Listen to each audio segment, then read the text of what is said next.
चोर की चतुराई पर चल नहीं पाई। एक नौजवान बड़े शहर की सैर करने गया था। वह शहर में किसी को पहचानता नहीं था। एक व्यापारी ने दया करके उसे अपने घर मेहमान बना लिया।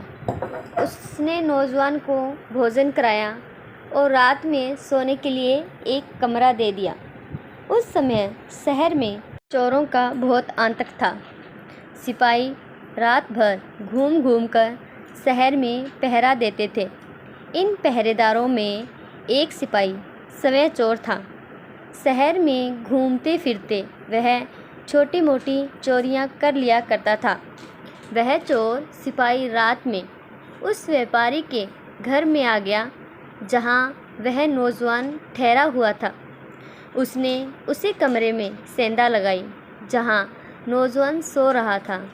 उस कमरे में मकान मालिक का एक संदूक रखा था। सिपाही ने उसे उठाया और लेकर चलने लगा। आहट सुनकर नौजवान जाग गया। उसने संदूक को लेकर भागते सिपाही को पकड़ लिया। सिपाही ने नौजवान को लालच दिया, तू मुझे छोड़ दे, इस संदूक में से जो कुछ निकलेगा मैं उसका आधा भाग तुझे दे दूँगा। नौजवान ने सिपाही की बात को नहीं माना। उसने मकान मालिक को जगाने के लिए शोर मचाना चाहा, किंतु सिपाही ने उसका मुंह पकड़ लिया और स्वयं शोर मचाना शुरू कर दिया। शोर सुनकर व्यापारी जाग उठा। सिपाही ने कहा, ये व्यक्ति तुम्हारा संदूक लेकर भाग रहा था, मैंने इसे पकड़ लिया है। सिपाही ने चोर को रंगे हाथों पकड़ा था, इसलिए मामला राज दरबार में पहुंचा।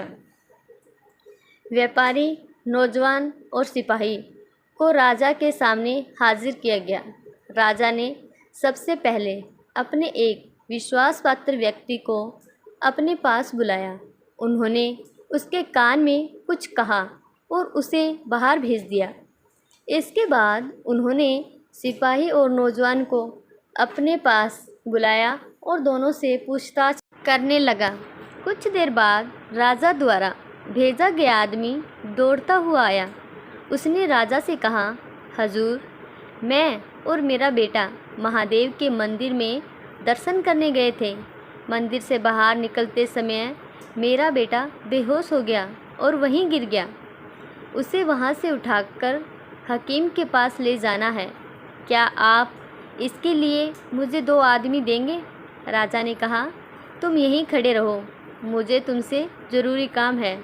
इस सिपाही और नौजवान को मंदिर में भेज रहा हूँ।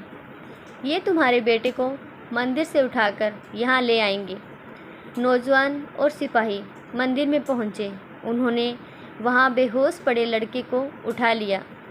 रास्ते में नौजवान ने सिपाही से कहा, तुमने ही उस व्यापारी के घर में सेंध लगाई थी। तुम ही संदूक लेकर भाग रहे थे। मैंने तुम्हें चोरी करने से रोका था। तुमने झूठ बोलकर मुझे चोरी के अपराध में क्यों फंसा दिया था? सिपाही बोला, मैंने चोरी के माल में से आधा भाग तुम्हें देने के लिए कहा था, फिर भी तुम नहीं माने। अब इसकी सज़ा तुम्हें भोगनी पड़ेगी। नौजवान और सिपाही दोनों दरबार में पहुँचे। राजा ने सिपाही और नौजवान को सच सच बताने का आदेश दिया। दोनों चोरी का अपराध एक दूसरे पर लगाते रहे। राजा ने कहा, यदि तुम दोनों इसी तरह बोलते रहे तो मैं चोर को कैसे खोज पाऊँगा?